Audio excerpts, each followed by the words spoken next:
God said, "Whatever you do for one of these least brothers of mine, you did for me." Matthew chapter 25, verse 40. God encourages the faithful to treat our neighbors like the Good Samaritan by following the corporal and spiritual works of mercy. I've been fortunate. God has always directed my life. When I was 14 months old, an air ambulance evacuated me to Dallas for a liver transplant. I was dying. My parents had nothing but what they wore. Lost in a strange city, they slept on the floor of ICU.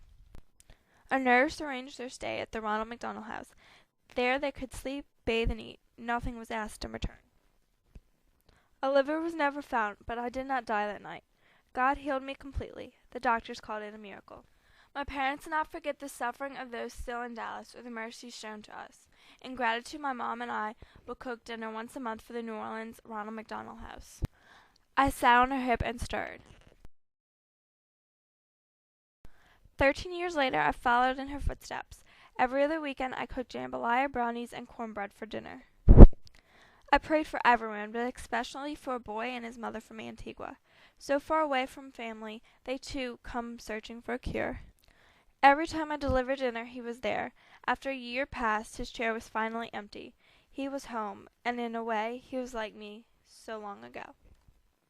God called me again. I collected clothes for the victims of Hurricane Ike.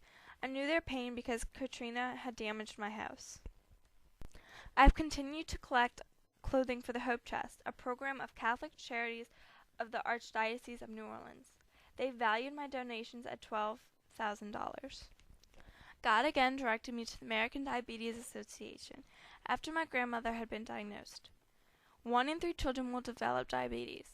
Since this summer, I have done all their mailings, postcards, and nursing binders. I also worked the Step Out for the Cure race, accumulating 139 hours. This summer, God also pointed me to the American Cancer Society's Hope Lodge after a friend's mom became ill. I helped work their Tuesday night bingo games, as well as played some other games with some patients. I also learned the finer art of cleaning. With the recession facing the nation, more people are facing hunger. I volunteer for Second Harvester Food Bank when they have openings.